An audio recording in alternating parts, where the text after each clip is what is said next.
Bonsoir à toutes et à tous et bienvenue au Speed Condo que nous allons consacrer aux assemblées de copropriétaires. Sans plus tarder, je vous présente ma collègue et consoeur Francesca Lasorsa. Bonsoir à tous, là, bienvenue à ce Speed Condo et je comprends que certains auront peut-être des problèmes de connexion avec l'électricité qui est manquante et cette belle première tempête de neige, mais n'ayez sans crainte, si jamais vous avez des problèmes de connexion, on envoie toujours là, le vidéo par la suite et il va être également là, disponible sur la chaîne YouTube de Grand Prix Joli Cœur. Exact. Alors, une émission aujourd'hui consacrée aux assemblées des copropriétaires. C'est bien évident que nous ne parviendrons pas à couvrir tous les sujets qu'il faut couvrir sur une assemblée de copropriétaires, surtout que Francesca et moi, on en fait beaucoup depuis plusieurs années. Donc, on pourrait, pendant qu'on préparait, on se disait qu'on pouvait, moi, je pourrais vous parler d'assemblée pendant 10 heures d'affilée sans arrêter. Donc, il va falloir m'arrêter Exact. si jamais je parle trop. Je vais minuter le temps. C'est bon. Alors, on va commencer d'emblée euh, avec le sujet de la convocation des assemblées. Donc, Francesca, est-ce que tu peux déjà nous entretenir un peu sur de quoi on parle aux assemblées? Parce que ça commence avec l'avis de convocation qui met la table. Exactement. Et c'est hyper important d'avoir une bonne première avis de convocation. Et cet avis de convocation-là va venir en fait là, s'assurer du bon déroulement de l'Assemblée parce que dans les choses que l'on voit souvent où le problème débute, c'est lorsque l'avis de convocation est incomplet. Lorsqu'on parle d'un avis de convocation, plusieurs documents doivent être joints. Dans votre déclaration de copropriété, vous avez là, un article qui prévoit, de façon générale, ce que ça prévoit, c'est que vous devez avoir l'ordre du jour, le budget, les états financiers, procuration. Et souvent, il y a même le rapport du conseil d'administration qui est joint, mais souvent, ça, c'est optionnel. Au niveau de l'avis de convocation, bien sûr, vous devez avoir la date, le lieu et l'heure, qui sont là la base même là, de la tenue de l'Assemblée. Donc, avec ces documents-là, vous venez déjà d'éliminer là, plusieurs questions parce que ce qu'on voit souvent, c'est que les copropriétaires disent ben oui, mais j'ai pas reçu l'information. Comment voulez-vous, par exemple, qu'on vote sur le règlement? Donc, si jamais vous présentez des règlements, les règlements doivent être joints. Donc, c'est vraiment d'avoir un avis de convocation qui est complet pour que les copropriétaires puissent se préparer avant l'Assemblée. Et un avis de convocation complet et un avis de convocation clair et compréhensible.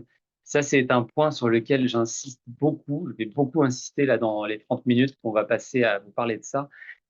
C'est que l'assemblée des copropriétaires, il faut que ce soit clair, mais clair. Les anglophones disent crystal clear, mais c'est ça. Vous ne pouvez pas passer à côté de cette soirée qui est le rendez-vous annuel pour les copropriétaires. Et les copropriétaires ont assez peu de droits et de choses à dire durant toute l'année.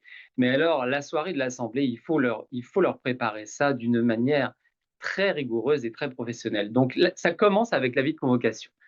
Donc là, vous êtes entre le trop en mettre et pas assez en mettre. Donc déjà, ne mettez pas des pages inutiles comme bienvenue ou ordre du jour avec rien d'autre que le terme ordre du jour. Puis il faut aller à la page d'après pour voir l'ordre du jour. C'est la peine de faire ça. Vous allez vous accumuler, arriver à 110, 130, 150 pages d'avis de convocation pour rien. Donc essayez de rassembler les informations. Et quand vous avez, parce que le classique rapport annuel, état financier, budget, ça c'est la base. Si vous avez que ça dans votre assemblée, ça va bien. Mais en général, on a souvent des votes, des choses à présenter, des résolutions. Et là, pareil, il faut que ce soit clair. Dans l'ordre du jour, indiquez quels sont les votes que vous allez faire avec le numéro des résolutions qui correspondent, avec le numéro de la page de votre PDF qui correspond au numéro de la résolution, et de façon à ce que ce soit le plus clair possible. Et là, on arrive aux embûches que tout conseil d'administration va rencontrer avec les demandes d'ajout de points. Exact. Donc, au niveau des demandes d'ajout, autre question qu'on voit souvent, c'est de savoir ben, qu'est-ce qu'un copropriétaire peut demander d'ajouter? Est-ce qu'un copropriétaire peut demander d'ajouter une question? Est-ce qu'un copropriétaire peut dire, moi, je veux parler du problème de l'unité 100? En fait, non. Le copropriétaire ne peut pas rajouter ce qu'il veut. Le copropriétaire peut faire des demandes qui peuvent être votées dans le cadre de l'Assemblée. Donc, si un des copropriétaires souhaite, par exemple, ajouter un règlement pour prévenir les sinistres ou un règlement par rapport aux chiens, ça, il s'agit d'une demande d'ajout qui est valide et qui doit être acceptée par votre conseil d'administration si c'est fait dans le délai de 5 jours. Parce qu'il faut comprendre que les demandes d'ajout, c'est dans les 5 jours suivant la réception de l'avis de convocation. Ce n'est pas la veille, ce n'est pas l'avant-veille, exactement. Donc, et la raison est très simple, c'est qu'à titre de conseil d'administration, une fois que vous recevez ces demandes d'ajout et que vous décidez de les accepter, ensuite, le syndicat a l'obligation d'envoyer un ordre du jour amendé avec les documents joints, c'est-à-dire que les propriétaires doivent être en mesure de recevoir l'ensemble de la documentation pour pouvoir prendre une décision éclairée le soir de la Exact, pour pouvoir voter et même pouvoir décider de venir ou de ne pas venir. Parce que en fonction de ce qu'on vote, moi je vois ça, je me dis, oh bah, ça ne me dérange pas d'être absent, je ne viendrai pas. Mais c'est la raison pour laquelle il n'y a aucune surprise le soir même de l'Assemblée, on ne vient pas ajouter des choses au vote le soir de l'Assemblée, jamais. Euh, dans l'ordre du jour amendé que vous allez envoyer à tous quelques jours avant la tenue de l'Assemblée, là, pareil, on doit absolument maintenir la clarté et la compréhension pour tous les copropriétaires. Donc, ce n'est pas parce que vous vous retrouvez avec des sujets soumis au vote qui ne sont pas les vôtres, mais qui sont ceux des autres copropriétaires, que vous devez passer à côté de la fluidité de la présentation de l'ordre du jour amendé. Je recommande toujours de renvoyer l'entièreté du package de convocation amendé plutôt que simplement ce qui est ajouté. Parce que là, vous vous retrouvez avec le document que vous avez envoyé il y a 10 jours, puis le nouveau document que vous avez envoyé 3 jours avant l'Assemblée, puis il faut avoir les deux pour pouvoir avoir toute l'information. C'est mieux de tout renvoyer et éventuellement de souligner dans votre deuxième version ce que vous avez ajouté. C'est, selon moi, la façon la plus claire de le faire. La dernière chose qu'on peut dire là-dessus, c'est que vous n'avez pas seulement à avoir des ajouts de résolution que les copropriétaires veulent passer, vous pouvez aussi avoir des propositions de modification à ce que vous voulez présenter. Et ça peut même aller jusqu'à l'exemple d'une refonte de déclaration de copropriété. Le conseil d'administration propose le vote sur la réécriture de la déclaration de copropriété la semaine prochaine. Puis là, vous allez avoir un copropriétaire qui va vous écrire avec une toute nouvelle version de la déclaration de copropriété. Il est parti de la vôtre, puis il a fait plein de changements un peu partout. Alors vous, ça vous enrage parce que ça fait 18 mois que vous travaillez sur votre projet de déclaration avec votre notaire et vous ne pouvez pas croire que vous allez devoir aussi faire un vote sur la proposition du 102 qui est partie de tout votre travail et puis qui l'a complètement démoli. Eh bien oui, si les modifications qu'il fait sont tout à fait légales et conformes au reste du projet, il va falloir effectivement aussi faire un vote là-dessus. Et au niveau des demandes d'ajout, des fois, c'est une des questions qui nous est posée, c'est est-ce qu'un administrateur peut faire une demande d'ajout suivant la réception de l'avis de convocation? La réponse est oui, en fait, parce qu'un administrateur est copropriétaire, donc il n'y a pas de problématique face à ça. Et c'est l'une des façons que l'on voit souvent quand les administrateurs n'ont pas le temps d'ajouter un règlement, bien, ils vont faire la demande d'ajout. Donc ça, il n'y a aucune problématique. Maintenant, Ludovic, on va parler d'un autre point qui suscite là, beaucoup de débats. Ah, les procurations. Des procurations. Ah, les procurations, ça, c'est le nerf de la guerre pour avoir le quorum et pour avoir les voix et les votes qu'on espère. Alors, il y a beaucoup de choses à dire sur les procurations, à commencer par le mandataire. Le mandataire, c'est-à-dire la personne que le copropriétaire veut désigner, ben, ça peut être n'importe qui. N'importe qui. Un copropriétaire, un locataire, un tiers, le Premier ministre du Québec, toute personne que vous connaissez là, n'importe qui. Vous ne pouvez pas limiter, vous ne pouvez pas restreindre ce droit-là. C'est-à-dire que vous pouvez avoir un règlement qui vient dire uniquement un copropriétaire peut recevoir une procuration. Donc, c'est important de prévoir que n'importe qui peut être nommé sur une procuration. Droit fondamental de tout propriétaire de pouvoir désigner la personne de son choix. Il ne peut pas y avoir de restriction à ce droit-là. On voit beaucoup de copropriétés qui tentent de limiter le nombre de procurations qu'une personne peut détenir. C'est pareil, ça n'est pas possible. Parce que vous venez en cela limiter le droit de la personne de désigner la personne de son choix. De la même façon qu'on va limiter le nombre d'unités qui peuvent être en location dans un immeuble. Vous ne pouvez pas limiter, restreindre le droit d'un propriétaire de louer parce que d'autres ont déjà loué. On veut vous présenter, puis là, on va pouvoir nous assister avec le document que vous allez avoir à l'écran. Et alors là, accrochez votre tuc que vous n'avez peut-être pas encore enlevé si vous êtes du retour du travail. Euh, on va vous expliquer comment ça fonctionne au niveau de la représentation de vos droits de vote selon que vous êtes présent, absent, représenté, pas représenté. Alors, c'est parti, vous avez à l'écran un document qui vient de s'afficher. Vous avez 3 couleurs. Alors, le bonhomme qui est en vert, c'est un copropriétaire qui est présent. Le bonhomme qui est en rouge, c'est un copropriétaire qui est absent et qui n'a rien fait, qui n'a pas remis de procuration à qui que ce soit. Et le bonhomme qui est orange, c'est le copropriétaire qui est absent, mais qui a remis une procuration.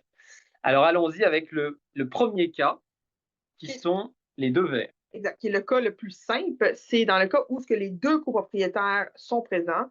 Donc, si par exemple, vous avez une unité avec 2 copropriétaires et que les 2 sont présents, chacun exerce leur droit de vote individuellement. Donc, toute l'unité est représentée. Exactement. Notre deuxième cas, c'est un vert, un rouge. Alors, dans ce cas-là, vous avez un des 2 propriétaires qui vient. Et donc là, il y a l'application d'une représentation automatique de l'autre qui est absent. Et donc, tous les droits de vote de l'unité sont représentés par le seul qui est présent. Ensuite, troisième cas de figure, vous avez un copropriétaire, donc vous êtes une unité, un copropriétaire qui est présent et l'autre copropriétaire, prenons l'exemple conjoint-conjoint, le conjoint est présent et la conjointe a décidé de remettre sa procuration à son ami pour X, Y raison qu'elle ne fasse peut-être pas confiance à son mari. À ce moment-là, le copropriétaire conjoint qui est présent représente 50 et le mandataire va voter pour la part de la conjointe qui a décidé de remettre sa procuration. Dans ce cas-là, il n'y a pas de la représentation automatique par celui qui est présent ne s'applique pas puisqu'il y a un choix délibéré qui a été fait par l'autre d'être représenté par quelqu'un. Notre quatrième cas, c'est les 2 rouges. Alors là, les 2 propriétaires sont absents et ils n'ont pas remis de procuration. Alors là, vous n'avez aucun droit de vote qui est exercé, c'est 0%. Et là, je pense qu'on tombe dans la portion qui est le plus discutable ou que certains là, peuvent avoir différentes interprétations. C'est le cas, par exemple, qu'un copropriétaire est absent et l'autre copropriétaire a remis sa procuration. Est-ce que la personne qui reçoit la procuration du copropriétaire qui est absent, est-ce qu'elle représente l'entièreté de l'unité ou uniquement 50 du droit de vote? En fait, elle représente uniquement 50 Donc, si vous avez un copropriétaire absent et que l'autre copropriétaire a remis sa procuration, la personne qui a reçu la procuration représente uniquement la portion du droit de vote du copropriétaire pour laquelle là, on lui a remis une procuration. Et donc ça, c'est la légende urbaine qui sévit en copropriété depuis de nombreuses années et qui cause une erreur majeure dans le calcul des voix pour le quorum, puisque très souvent, les syndicats vont comptabiliser le bonhomme rouge quand l'indivisaire a donné procuration à quelqu'un, pensant que la procuration vaut pour les 2, alors que dans un pareil cas, elle ne vaut que pour celui qui l'a signé. Donc, quand vous avez une unité avec 2 propriétaires et qu'aucun ne vient, vous devez vous assurer d'avoir la signature des 2 pour la procuration. Et le dernier cas, finalement, c'est les 2 bonhommes orange. Donc voilà, chacun a signé une procuration à quelqu'un de différent. Donc vous avez 2 mandataires. Chacun représente 50% de l'unité. Donc l'unité est représentée à 100%, mais pas par une seule personne, mais par 2 personnes. Et maintenant, qu'est-ce qui arrive si vous avez mandaté une personne et cette personne-là, le soir même, est absente? Est-ce que automatiquement, par exemple, vous avez mandaté administrateur X et l'administrateur X ne peut pas être présent, est-ce que l'administrateur X peut décider de remettre ses procurations à quelqu'un d'autre? La réponse est non, sauf si. Donc, non, vous ne pouvez pas transférer les procurations à moins d'avoir une mention dans votre procuration où il y a une clause de substitution, c'est-à-dire de dire, par exemple, que le propriétaire qui Que, reçoit. tout simplement que c'est écrit ça, que c'est prévu qu'il peut y avoir un transfert ou une Exact, qui se fait. substitution. Si ça, c'est prévu sur votre procuration, pas de problème. Et ça, c'est quand même utile à avoir là, parce qu'on ne sait jamais ce qui peut arriver. Et au niveau, le dernier point pour les procurations, avant qu'on tombe sur l'Assemblée même, pour les instructions de vote, donc dans le cadre des procurations, vous pouvez avoir des instructions à savoir que votre mandataire vous dit, ben, vous devez voter pour ou contre et vous devez suivre ces instructions-là. Alors maintenant, le grand soir est arrivé. C'est votre assemblée générale annuelle. Donc, déjà, à quelle date elle se tient, Francesca? Donc, au niveau des dates, tout dépendant de votre déclaration de copropriété, ce qu'on voit souvent, c'est 90 jours suivant la fin de l'exercice financier. Ça peut être également 120 jours suivant la fin de l'exercice financier. Donc, vous devez la tenir à ce moment-là. Et qu'est-ce qui se passe si on dépasse? Par exemple, il vous arrive un pépin, vous n'avez pas vos états financiers. En fait, il y a plusieurs choses qui peuvent se passer dans les déclarations de copropriété. Parfois, ce qu'on prévoit, c'est que les copropriétaires pourraient exiger de la part de leur conseil d'administration de convoquer cette assemblée-là parce qu'elle devait se tenir. Mais sachez que les choses restent en place. C'est-à-dire que le conseil d'administration n'est pas dissous, le budget continue, mais il est évident que pendant cette période-là, vous ne pouvez pas décider d'augmenter les frais de condo sans convoquer l'Assemblée. Donc, il y a un maintien un peu du statu quo le temps que vous convoquez. Le seul impact en est probablement un de crédibilité et Exact. de vos chances de succès de vous voir réélire à titre d'administrateur, parce que plus vous attendez, plus le point de la présentation du budget risque d'être un peu délicat, parce que vous vous retrouvez à présenter un budget prévisionnel en disant, bon, bah, on va avoir ces dépenses, alors que vous êtes sérieusement entamé sur votre fameux budget, là, puisque votre exercice financier du budget a commencé depuis vraiment plusieurs mois. Il y a aussi l'impact là, pour toute la rétroactivité des charges communes. Si vous arrivez que vous présentez votre budget puis vous avez 9 mois de charges rétroactives, C'est beaucoup. souvent, ça va faire en sorte que l'Assemblée va peut-être pas se dérouler de façon calme. Exact. Et où est-ce qu'elle se tient, cette assemblée? Donc, l'Assemblée, en fait, là, bon, depuis la pandémie en 2020, elle peut se tenir de différentes façons, virtuelles, présentielles ou hybrides. Et c'est un des modes que l'on voit de plus en plus, le hybride, c'est-à-dire qu'on essaie de contenter tout le monde parce qu'il y a des gens qui souhaitent être en personne, se voir, pouvoir échanger, mais il y a des gens qui aiment mieux être dans leur confort de leur salon, puis il y a une question d'horaire. Donc, vous pouvez tenir une assemblée hybride, c'est-à-dire qu'il y a les gens en présentiel, mais qu'il y a une possibilité de suivre à distance. C'est l'une des façons là, que la plateforme de DGC offre. Et si je trouve que c'est une façon un peu d'être entre les deux. Sinon, le virtuel est tout à fait possible. Et le mythe est de savoir qui peut décider où se tient l'Assemblée. Ce n'est pas un vote des copropriétaires, c'est un choix vraiment du conseil d'administration. Et là, toujours ce besoin de grande clarté et de grande compréhension de chacun lors de votre assemblée. Si vous optez pour une hybride, vous devez vous assurer que tout copropriétaire, qu'il soit dans votre salle communautaire ou chez lui, dans le confort de sa maison, puisse bénéficier du même confort et des mêmes droits et de la même chose, du même spectacle. Donc, il doit pouvoir s'exprimer et être entendu et vu de tous. Alors, si vous prévoyez une salle communautaire sans grand écran, avec juste un micro, ça ne marche pas, parce que les gens qui sont chez eux ne pourront pas vous voir quand vous posez une question dans la salle communautaire. De la même façon que si vous prévoyez une salle communautaire sans micro, sans rien, avec juste une projection pour contenter ceux qui n'auraient pas d'ordinateur chez eux, bah, ça ne marche pas du tout, parce qu'en venant dans la salle communautaire, ils ne pourront pas s'exprimer.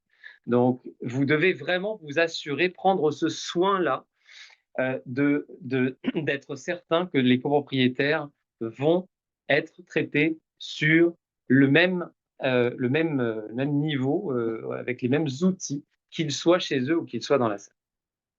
Maintenant, au niveau du quorum, Ludovic, est-ce qu'on peut décider, parce qu'on a des problématiques, on est une grosse copropriété, puis on n'atteint jamais le quorum, est-ce qu'on pourrait décider, l'Assemblée suivante, de dire, ben, nous, le quorum ne sera pas à 50 plus 1, mais sera à 25 Alors, le abaisser le quorum, non. Ça, et la doctrine et les tribunaux sont assez d'accord là-dessus, qu'on ne peut pas abaisser le quorum. La loi impose un minimum et c'est vraiment un minimum qui doit être respecté pour pas que des décisions se prennent à une trop faible partie des copropriétaires. Pour ce qui est de l'augmenter, là, il y a un petit peu plus d'ouverture au niveau. On a une décision qui conventionnellement prévoit que, effectivement, la déclaration de propriété pourrait avoir un quorum un petit peu plus élevé. Évidemment, le quorum, hein, c'est compliqué là. Tout le monde ne vit pas des problèmes de quorum, mais dans les immeubles à très forte densité, c'est un problème. Alors, il y a des solutions qui sont parfois trouvées. Plusieurs immeubles ont déjà envisagé et mis en application la possibilité que les copropriétaires absents soient représentés par les copropriétaires qui sont présents. C'est une notion un peu pas facile à comprendre, en tout cas complexe à mettre en application sur une plateforme, raison pour laquelle il faut y aller avec des systèmes qui prévoient cette représentation-là.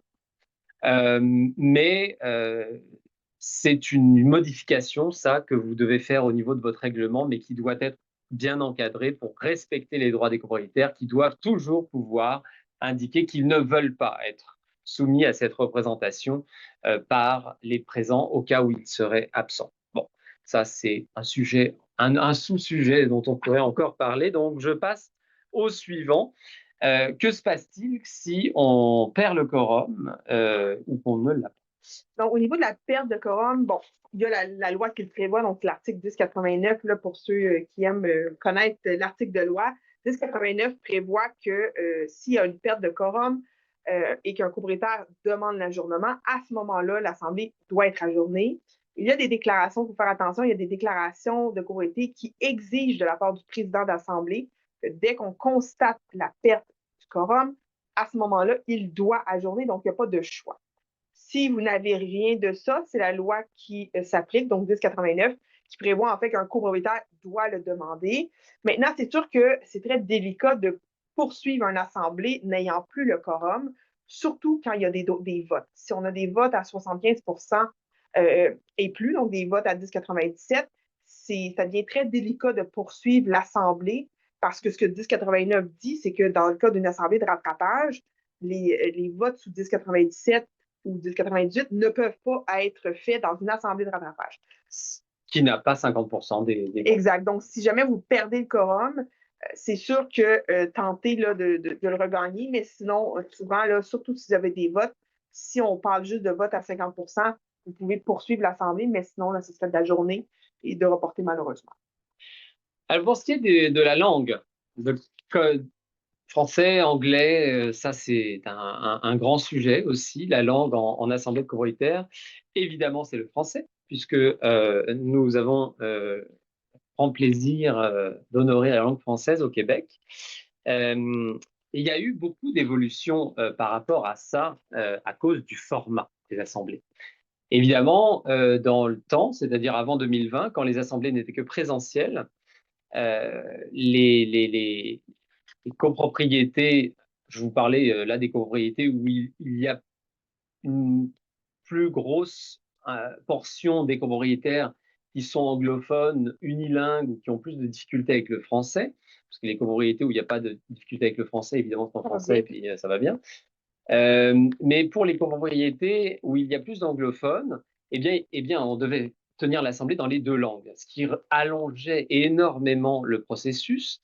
Des assemblées très longues, qui devenaient très pénibles, qui devenaient souvent très acrimonieuses. Bon.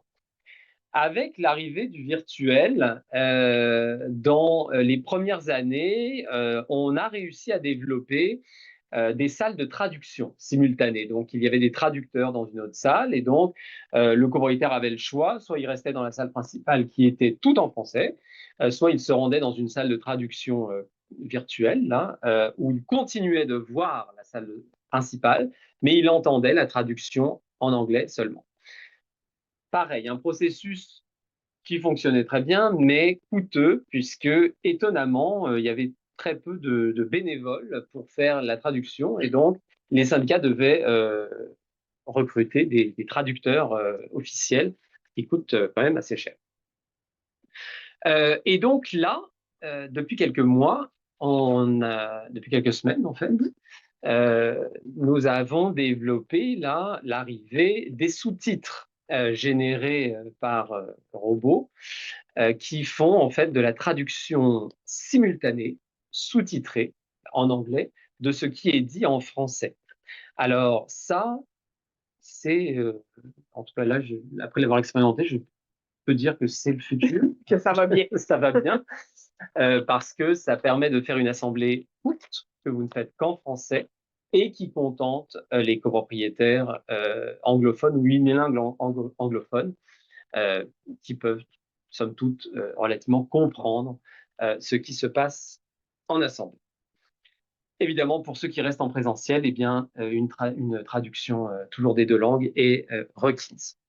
Maintenant, au niveau du décorum, et je vois qu'il est presque déjà 4h30, donc on va tenter d'accélérer pour pouvoir prendre vos questions là, ensuite. Donc, au niveau du décorum, et là, c'est de dire, bon, comment on doit tenir l'Assemblée. Souvent, il peut y avoir des assemblées houleuses, excusez-moi, et qui surtout peut être le président d'Assemblée. Si on parle du déroulement même de l'Assemblée, nous, ce qu'on indique ou ce qu'on pense qui est préférable, c'est de ne pas avoir ce qu'on appelle une contre-soirée, c'est-à-dire d'avoir une soirée qui se passe dans le clavardage.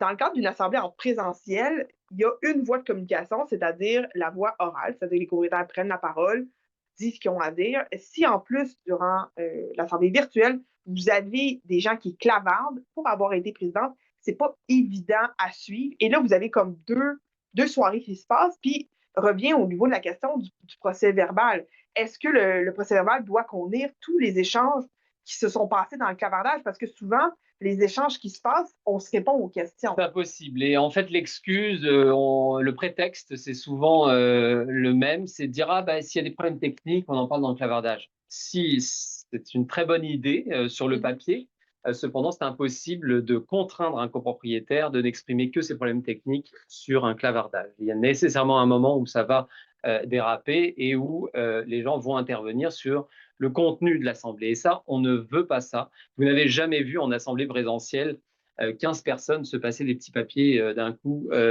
et à ne plus écouter ce qui se passe à l'Assemblée. Non. L'Assemblée, c'est une assemblée, c'est une soirée, c'est un seul canal de communication. Il y a un président d'Assemblée. Vous ne pouvez pas avoir un président d'Assemblée et un modérateur qui, entre eux, ne se parlent pas ou doivent s'interrompre toutes les 2 minutes. Et vous ne pouvez certainement pas avoir un président d'Assemblée qui gère à la fois une salle et un clavardage. Ça, c'est une recette parfaite pour un désastre. Et vous ne pouvez pas vous permettre de désastre pour une assemblée de copropriétaires. Maintenant, pour ce qui est du président d'Assemblée, Ludovic, est-ce que tu crois que c'est une bonne idée que les administrateurs eux-mêmes président l'Assemblée ou bien leur gestionnaire? Ben, dans les faits, hein, en pratique, on va se le dire, tous les syndicats n'ont pas les moyens d'engager un président d'assemblée externe, n'ont pas les moyens ou n'ont pas l'envie, tout simplement. Et donc, ils mettent un administrateur ou un représentant de leur compagnie de gestion ou un de leurs copropriétaires même sur le siège de président d'assemblée. Bon, pour nous qui sommes avocats puis qui présidons des dizaines d'assemblées par année, ça n'est pas idéal, évidemment, mais on peut comprendre que ce soit quelque chose qui se présente. Donc, les recommandations qu'on va vous faire s'appliquent à tout président d'assemblée, quel qu'il soit. Et ma recommandation, en fait, sera assez générale. Le président d'assemblée se doit d'être neutre et impartial, évidemment. Donc, même si c'est un copropriétaire ou un administrateur ou un gestionnaire, il faut que le soir de l'assemblée où il préside, il enlève cette couleur-là, qu'il soit un président d'assemblée seulement, et qu'il ne soit pas, qu'on ne, l'assemblée ne doit pas ressentir que sur cette chaise, il y a aussi un copropriétaire, et il y a aussi un administrateur, et il y a aussi le gestionnaire de copropriété. On ne veut pas ça. Et là, le temps file, donc je vais conclure sur ce qu'on veut vous dire pour le décorum de l'Assemblée qui est très important, c'est que le président d'Assemblée a une place majeure parce que c'est un chef d'orchestre de cette soirée-là. Et moi, quand je préside des assemblées, le moins possible, je veux avoir de discussions et de rencontres avec le conseil d'administration avant. La seule rencontre que je vais faire avec le CA, c'est pour faire le qui dit quoi, c'est-à-dire, bon, à tel point de l'ordre du jour, je donne la parole à qui? Tel point de l'ordre du jour, je donne la parole à qui? Mais alors moi, dès qu'on rentre dans les détails de qu'est-ce qui ne va pas à l'immeuble, puis quelle personne va parler pour se plaindre, etc., ouh là là, je coupe ça court parce que je ne veux pas savoir. Je ne veux pas être teinté parce que le soir de l'Assemblée, je veux donner la parole à tout le monde. Je veux que ce soit le rendez-vous où chacun a sa place. Et s'il y a des dérapages, des personnes qui abusent, des personnes qui sont violentes ou qui sont agressives, de toute façon, je vais vite m'en rendre compte et je suis là pour poser les jalons et les règles de fonctionnement, de courtoisie, de respect entre tous. Donc, c'est très important de garder ça à l'esprit quand vous êtes président d'assemblée et que le comptable fait la présentation de ses états financiers. Ben, vous coupez pas votre micro, votre caméra pour aller à la salle de bain ou faire autre chose. Vous écoutez ce qui est dit, vous suivez les états financiers. Il faut que vous compreniez tout ce qui se passe là. Parce que quand un copropriétaire va poser une question sur les états financiers, alors que la question a déjà été complètement répondue et qu'en fait on se rend compte que le copropriétaire n'écoute absolument pas ce qui se passe, ben, c'est pas correct. Ce n'est pas respectueux. Et là, vous pouvez tout de suite le dire en disant, bah, écoutez, cet aspect a été répondu. Est-ce qu'il y a quelque chose que vous n'avez pas compris sur la présentation qui a été donnée? Euh, et puis ça couvre énormément d'aspects. C'est très important d'être très alerte sur tout ce qui se passe dans la salle, qu'elle soit virtuelle ou réelle, je dirais, tangible. En Voilà. personne. Alors, merci beaucoup de nous avoir écoutés.